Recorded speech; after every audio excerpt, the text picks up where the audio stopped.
자, 오늘 이 시간에는 항상성에 대해서 배워보도록 하겠습니다. 항상성. 항상성이라고 하는 건 몸이 환경 변화에 관계없이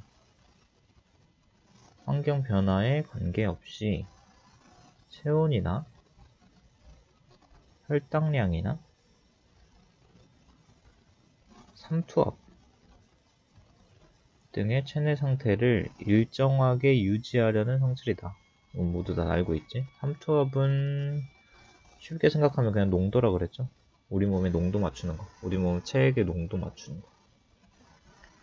그래서 이 항상성이라고 하는 건 내분비계와 신경계, 주로 자율신경계겠지? 신경계에 의해서 조절이 돼요. 내분비계라고 하는 거는 호르몬을 분비하는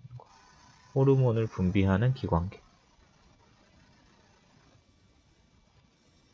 그래서 일단 내분비계를 이해하려면 우리 몸에는 내분비샘이 있고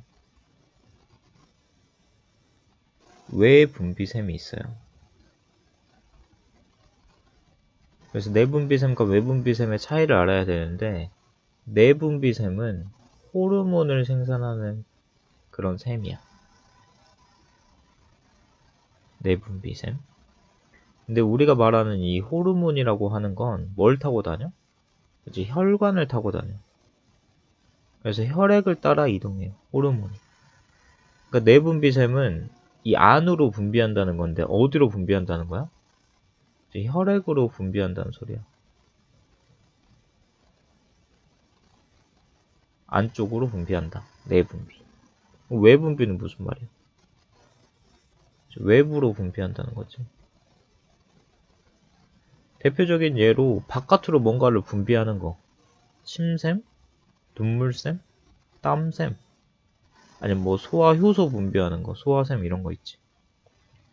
그러니까 우리 몸의 바깥으로, 우리 몸의 표면이나 소화관으로 분비하는 조직이나 기관을 말한다고 했잖아. 외분비샘. 그래서 이들의 차이점을 그림을 통해 확인해 보면, 얘가 지금 내분비샘인데 이 내분비샘에서 호르몬을 어디로 분비하고 있어? 이제 혈관으로 분비하고 있지. 근데 이 분비하는 과정을 봤을 때 별다른 이 분비관 같은 게 없어요. 혈관과 이 분비샘이 그대로 연결되어 있는 게 아니야. 그러니까 확산 같은 방식을 통해서 분비를 하겠지? 이 혈액 속으로.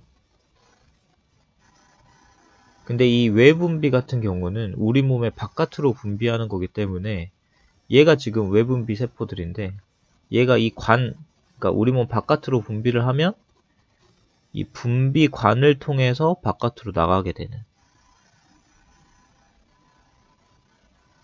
그래서 별도의 분비관이 있다는 게 특징이에요. 외분비샘은 외부로 통하는 별도의 분비관이 있지만, 내분비샘은 혈관에다 연결되어 있는 관 같은 건 없고 확산 같은 방식을 통해서 분비한다. 그래서 무슨 샘 나와 있는 거는 이런 외분비샘이나 내분비샘 말하는 거야. 침샘, 눈물샘, 땀샘, 소화샘 뭐 이렇게 나와 있죠.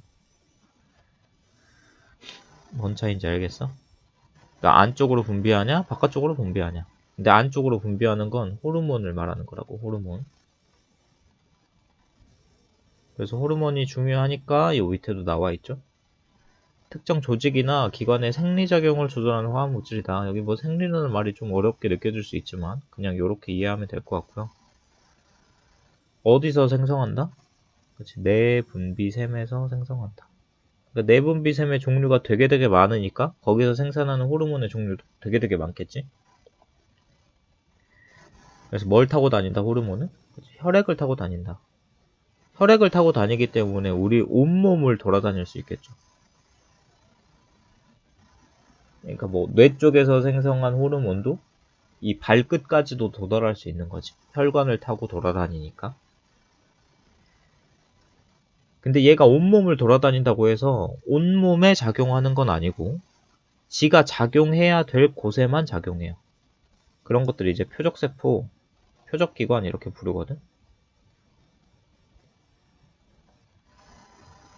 그래서 그에 대한 설명이 이 밑에 그림으로 나와 있는데, 내분비샘 A가 분비한 동그란 호르몬 A와 내분비샘 B에서 분비한 네모 모양의 B가 있잖아. 얘들은 똑같이 혈관을 타고 온몸을 돌아다니고, 온몸을. 그래서 이 호르몬 A는 온몸을 여행하다가 주변에 자기가 작용해야 될 세포가 있으면, 자기가 작용해야 될 세포라는 말은 이 호르몬이 이 세포를 알아보는 게 아니고 이 세포가 호르몬을 알아보는 거야. 그래서 이 세포가 자리를 잡고 있잖아. 어디엔가 우리 몸에서 어디엔가 자리를 잡고 있을 때 이 세포가 혈액을 타고 돌아다니는 호르몬 A를 알아보고 얘를 캐치하는 거지. 그래서 이 호르몬 A가 작용할 수 있는 수용체를 달고 있는 애들. 그래서 이 호르몬 A가 작용하는 세포들을 표적세포라고 불러. A가 작용하는 표적세포 A라고 이름 붙여놓은 거고, 이 B 같은 경우는 A한테는 작용할 수가 없는 거지. 이 표적세포 A에는 B를 수용할 수 있는 수용체가 없으니까. 그러니까 A를 수용할 수 있는 A 수용체는 있지만 B에 대한 수용체는 없다. 그러니까 B는 여기서 작용 못하는 거야. 그 대신 B는 또 다른 세포인 표적세포 B에는 작용할 수 있겠지. 여기 B에 대한 수용체는 있지만 이렇게 작용을 하는 거고, A는 얘한테는 작용 못하는 거고. 그러니까 각각의 호르몬마다 온몸을 돌아다니긴 하지만 온몸을 돌아다닌다고 해서 어느 곳에서나 작용하는 건 아니다. 얘가 작용해야 되는 세포가 딱딱딱 정해져 있다. 자기 짝꿍이 정해져 있는 거야. 그러니까 A는 무조건 A한테서만 작용할 수 있고 B는 B한테만 작용할 수 있고. 오케이? 근데 표적세포가 꼭 하나는 아니야. 무슨 말이냐면 표적세포 C가 있다. 근데 이 C가 A에 대한 수용체를 똑같이 가지고 있으면 이 A라는 호르몬은 A 세포한테도 작용할 수 있지만 C 세포한테도 작용할 수 있다고. 그러니까 표적세포가 정해져 있는 건 맞지만 그 표적세포가 호르몬당 각각 딱 하나씩만은 아니다. 짝꿍이 한 명은 아닐 수 있다. 한 명일 수도 있고 그 이상일 수도 있다. 이런 의미예요. 그래서 호르몬은 한번 분비가 되면 온몸에 작용하기 때문에 일단 광범위하게 작용한다고 말할 수 있고 지속적으로 작용하는 거야. 호르몬이 혈액에 남아있는 한 걔가 다 소진될 때까지는 지속적으로 작용할 수 있는 거지. 매우 적은 양으로도 생리활동 조절이 가능하기 때문에 너무 많았을 때는 과다증이 있을 수 있고 너무 부족하다고 하면 결핍증도 있을 수 있어요. 그래서 얘는 지속적이고 광범위하게 작용하기 때문에 생식이나 발생 같은 지속적으로 이루어져야 되는 그런 과정에 되게 중요한 역할을 합니다. 특정 호르몬의 작용 대상이 되는 세포를 뭐라 부른다고? 표적세포라고 한다 그랬지? 그래서 요 밑에 나와 있는 요 멘트를 좀 이해할 필요가 있어요. 내분비샘 A에서 분비되는 호르몬 A는 혈액을 따라 이동하다가 표적세포 A에만 작용하고, 내분비샘 B에서 분비된 호르몬 B는 표적세포 B에만 작용한다. 각각 자기가 작용해야 될 짝꿍이 있다. 근데 그 짝꿍이 꼭 한 명은 아닐 수 있다. 다음으로 넘어가 봅시다. 호르몬과 신경이 함께 항상성이라는 걸 조절한다고 했는데, 그럼 호르몬과 신경은 어떤 차이가 있냐? 엄청나게 큰 차이가 있는데, 일단 얘 둘이 통합적으로 작용해서 항상성을 유지하는 거야. 같이 하는 거야. 항상성을 조절하는 건. 얘 둘이 함께 하는 거야. 그래서 얘들의 좀 비교를 해보면 호르몬과 신경을, 일단 전달되는 속도는 호르몬은 뭐 타고 다닌다 했어? 혈액을 타고 돌아다닌다고 했잖아. 혈액. 그러니까 전달 매체를 생각해보면 얘는 혈액이지. 혈액. 꼭 혈액이 아니더라도 우리 몸을 돌아다니는 액체, 체액이라고 생각할 수 있고, 신경은 뭐 타고 다녀? 신경 정보가 뉴런을 타고 다니지. 신경 세포를 타고 돌아다니잖아. 신호가. 그렇기 때문에 이 전달 속도가 호르몬은 이 혈액이 흐르는 속도랑 비슷한 거야. 이 신호 전달 속도가.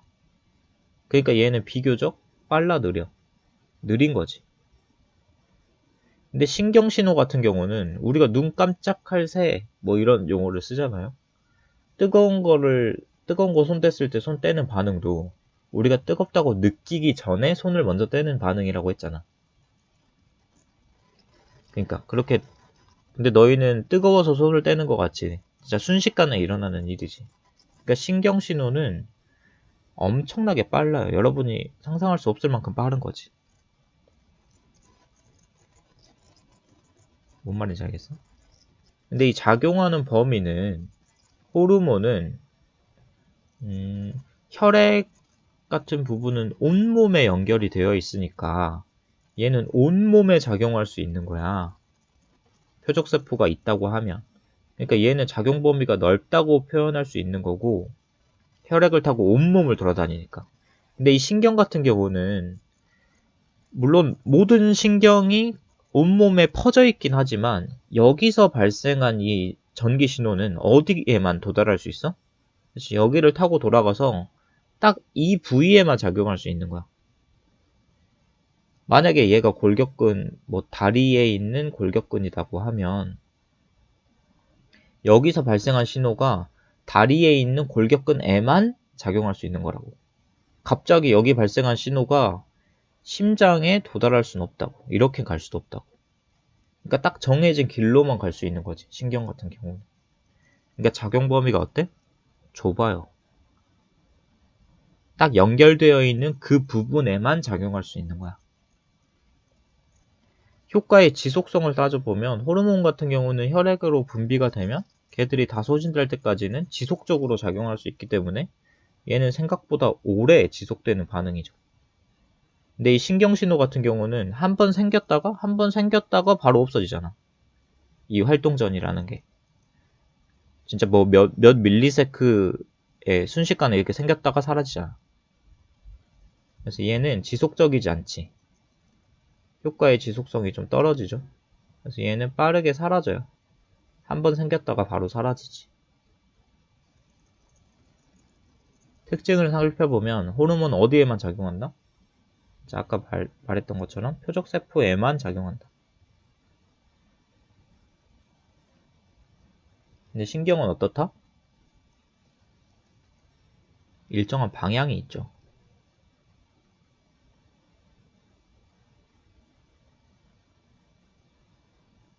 우리 흥분의 전달 방향은 일방향이라고 했잖아. 요렇게는 못 넘어간다. 그래서 여기 발생한 흥분은 여기에만 작용할 수 있다. 그래서 일정한 방향으로 전달된다. 그러니까 호르몬과 신경은 다른 거지. 누가 좋고 나쁘고 하는 게 아니야. 호르몬은 전달되는 속도가 느린 대신 작용 범위와 효과의 지속성이 좋은 거고, 신경 같은 경우는 속도가 빠른 대신 작용 범위나 지속성은 좀 떨어지는. 그래서 얘 둘이 서로 상호 보완적으로 작용한다고. 얘 둘이 한꺼번에 항상성이라는 걸 조절한다고. 둘이 서로 도와가면서 협력 관계에 있는 거지. 그래서 호르몬은 혈액을 따라 온몸으로 퍼져나가서 세족세포에 작용한다. 온몸을 타고 돌아다니니까 그만큼 작용 범위가 넓다. 호르몬은 혈액을 통해 온몸에 전달되어 호르몬의 수용체가 있는 모든 표적세포에 작용한다. 이게 무슨 말인지 알겠지? 아까 표적세포가 꼭 하나는 아닐 수 있다. 수용체만 가지고 있다면 어떠한 표적세포에도 작용할 수 있는 거다. 그래서 넓은 범위의 신호를 전달할 수 있지만 뉴런은 빠르게 신호를 전달하긴 하는데 뉴런이 연결되어 있는 좁은 범위에만 신호를 전달할 수 있다. 이게 무슨 의미인지 알겠죠? 그래서 주로 호르몬 같은 경우는 발생같이 우리 그 발생이라고 하는 거는 하나의 수정란이 사람이 되는 거잖아.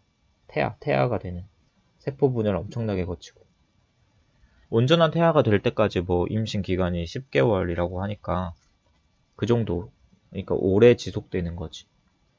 오래 지속되어야 되는 작용에는 호르몬이 주로 관여하는 거지.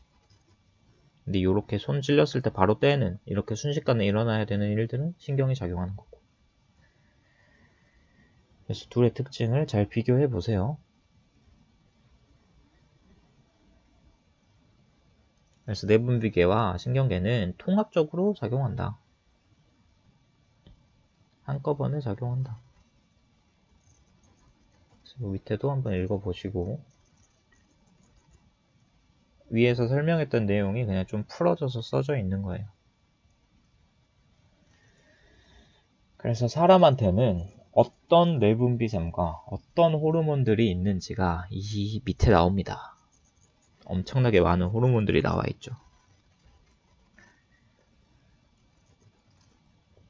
내분비샘마다 다른 종류의 호르몬을 분비하여 특정 조직이나 기관의 기능을 조절한다. 내분비샘마다 다른 종류의 호르몬을 분비한다. 라는 거. 근데 호르몬을 분비하는 조절 중추는 간내의 시상하부다. 시상하부 되게 많이 중요하다고 설명했었죠. 그래서 이렇게나 많은 내 분비샘이 있고 거기에서 분비하는 호르몬들이 정리가 되어 있습니다. 시상하부에서는 갑상샘 자극 호르몬, 방출 호르몬, TRH 이거 나중에 많이 나올 거거든. 갑상샘 자극 호르몬, 방출 호르몬, TRH. 그다음 부신거질 자극 호르몬, 방출 호르몬, 방출 호르몬, 방출 호르몬. 그러니까 여기서 분비한 이런 호르몬들이 어디에 작용하는 거야? 뇌하수체 전엽에 작용하는 거야. 여기에서 분비한 애가 혈액을 타고 돌아다니다가 이 뇌하수체 전엽에 작용하는 거야. 여기 작용하는 거지. 그래서 이 예로 들었던 TRH가 분비가 되면 뇌하수체 전엽에서 갑상샘 자극 호르몬 TSH라고 부르는 애가 있거든. 얘를 분비하게 하는 거지. 그러니까 시상하부에서 TRH를 분비하면 갑상샘 자극 호르몬, 방출 호르몬을 분비하면 얘가 뇌하수체 전엽에 작용해서 갑상샘 자극 호르몬을 분비하게 되는 거야. 그럼 갑상샘 자극 호르몬이 분비된다고 하면 얘 이름이 TSH거든. 얘는 어디에 가서 작용하는 거야? 얘 이름 자체가 갑상샘 자극 호르몬이니까 얘가 이제 갑상샘을 때리는 거지. 그럼 갑상샘에서는 티록신이라는 물질이 분비가 됩니다. 호르몬이. 그러니까 요런 느낌이에요. 이건 나중에 되게 중요하게 다뤄질 내용이에요. TRH, TSH, 티록신.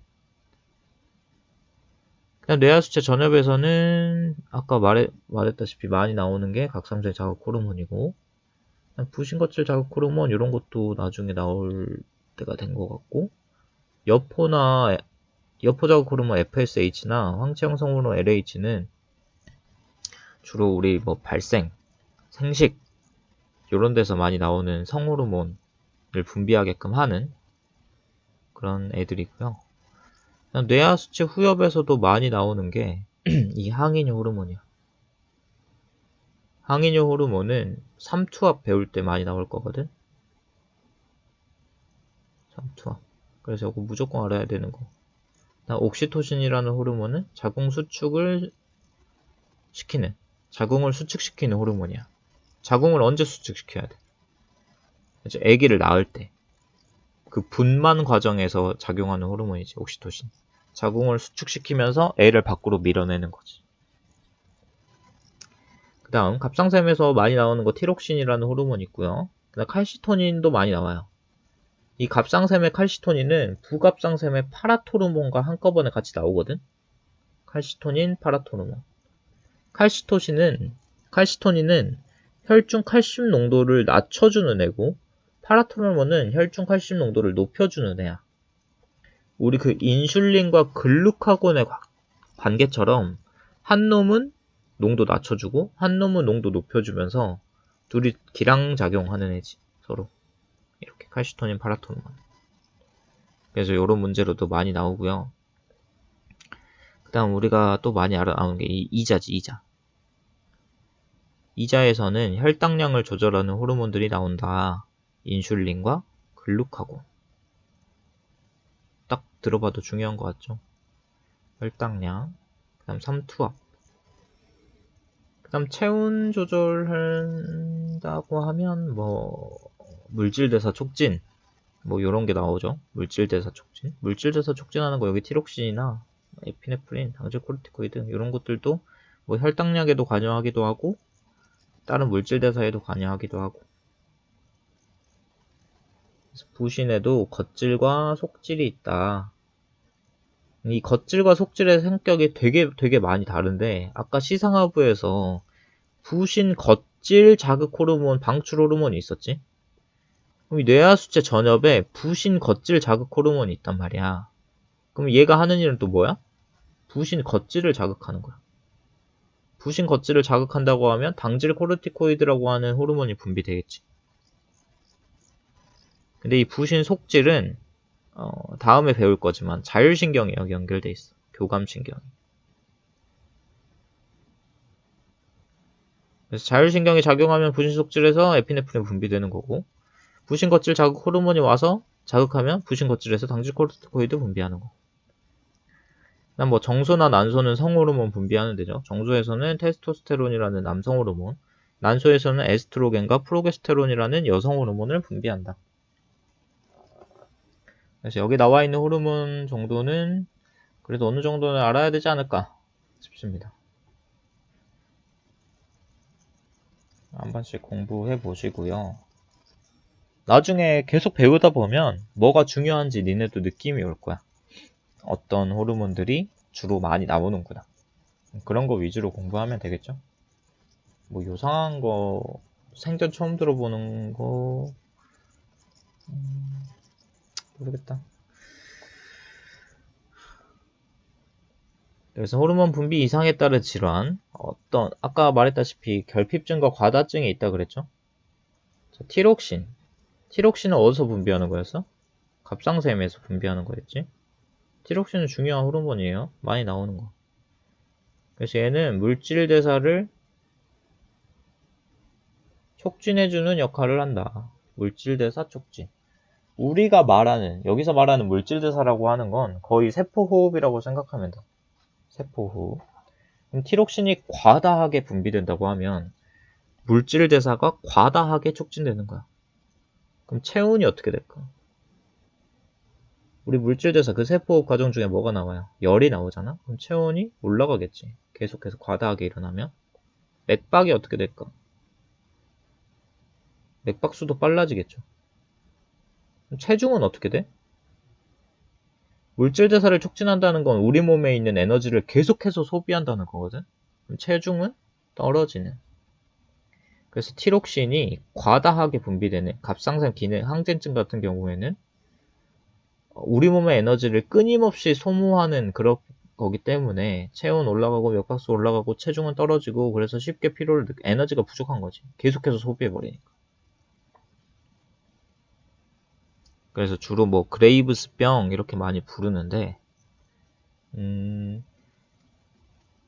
이 그레이브스병은 자가면역 질환이고 자가면역 질환이라고 하는 건 우리 원래 면역이라고 부르는 거는 우리 몸 외부에서 들어온 물질을 방어하는 게 면역이잖아.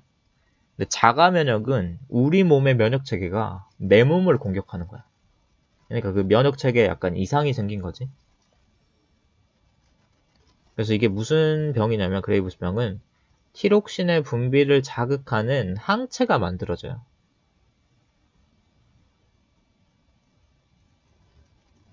아까 티록신을 분비하려면 갑상샘을 누가 자극해줘야 된다 그랬어? TSH라고 부르는 갑상샘 자극 호르몬이 갑상샘을 자극해줘야 된다 그랬지. 그래서 이 티록신 분비를 자극하는 이 항체를 만들었는데 이 항체가 뭐랑 비슷하게 기능하는 거냐면 TSH랑 비슷하게 기능하는 거야. 항체가.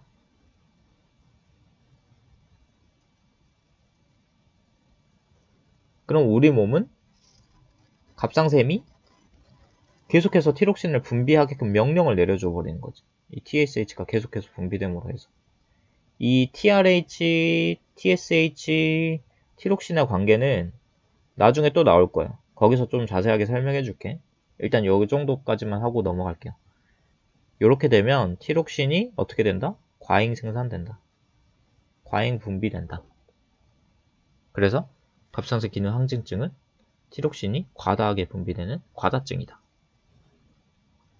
만약에 티록신이 결핍된다. 갑상선 기능이 저하되는 병이 온다고 하면 물질 대사가 그만큼 낮아지니까 추위를 잘 느껴. 체온이 떨어지는 거야.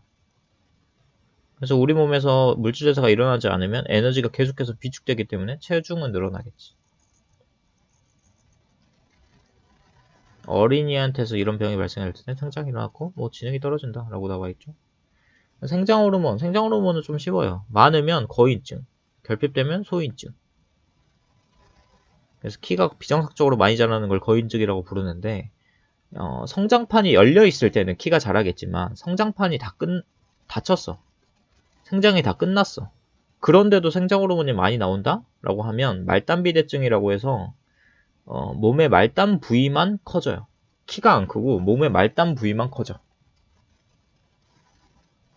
이렇게 나눌 수 있어요. 그러니까 성장판 열려있냐 닫혀있냐 이렇게 구분이 되겠지. 그 다음 항인효 호르몬이 결핍되면 항인효 호르몬의 역할은 수분 재흡수. 이거 되게 중요해요. 이 항인효 호르몬도 나중에 삼투압에서 나올 거야. 콩팥에서 수분을 재흡수하는 역할을 합니다. 콩팥에서 수분을 재흡수하는 역할을 항인효 호르몬이 하는데 이 항인효 호르몬이 결핍되면 콩팥에서 수분 재흡수를 못한다는 소리지. 콩팥에서 수분 재흡수를 못하면 오줌이 엄청나게 묽게 많이 나와. 그러니까 오줌이 뭔가 좀 자주 마렵고 이렇겠지. 이것도 나중에 삼투압을 공부하다 보면 무슨 말인지 알게 될 거고. 인슐린 같은 경우도 되게 많이 나오는 애지. 인슐린이 결핍되면 혈당을 어쩌는 거야? 인슐린은 혈당을 어쩌는 애야? 낮춰주는 애인데 얘가 결핍이 되면 혈당을 낮춰줄 수 있어? 없어. 그럼 혈당이 계속 높게 유지되는 당뇨병이 발생할 수 있겠죠? 그래서 이 증상으로는 혈당량이 계속해서 올라가 있는 그런 상태가 되는 거고, 오줌으로 다량의 포도당이 빠져나가게 돼요. 우리 몸에서 감당할 수 없을 정도로 포도당이 많아지면 계속해서 포도당이 오줌을 통해서 빠져나가게 돼. 그래서 이 당뇨병의 증상으로는 이런 것들이 있어요 라고 나오죠. 다식, 다갈, 다뇨. 에피네프린, 노르에피네프린이라는 호르몬. 노르에피네프린을 많이 들어봤지. 우리 신경전달 물질로도 나오는 애야. 근데 여기서는 얘가 이제 호르몬으로 제시되어 있는 거죠. 호르몬과 신경전달 물질은 다른 거야. 신경전달 물질은 시냅스 사이에서 작용하는 애고, 호르몬은 혈액 타고 온몸을 돌아다니는 애고. 다른 애지만 이름이 지금 똑같이 붙어 있는 거. 그러니까 어디에서 기능하느냐에 따라 호르몬이냐 신경전달 물질이냐 부를 수 있는 거지. 그래서 얘가 과다하면 크롬 친화성 세포종이라는 병이 생긴다. 이런 거. 이 정도 알면 될 것 같고요. 그 다음에 문제를 풀어보도록 하겠습니다. 그 다음 이 문제는 아직 제대로 선생님이 설명을 안 했어요. 아까 TRH, TSH, 티록신의 관계가 있다 그랬지? 요거는 요 밑에 조금 더 하고 다시 돌아와서 요 문제를 풀도록 할게요. 요거는 다음에 나오니까. 그럼 일단 요거부터 풀어봅시다. 정상인의 항상성 조절에 관여하는 두 가지 작용을 나타낸 것이다. 가와 나는 각각 신경과 호르몬에 의한 작용 중 하나다. 가가 뭐야? 호르몬. 나가 뭐야? 신경이지. 내분비샘, 분비한 세포가 호르몬을 분비했다. 그럼 이 호르몬은 혈관 타고 온몸을 돌아다니는 거지, 이 물질 A가.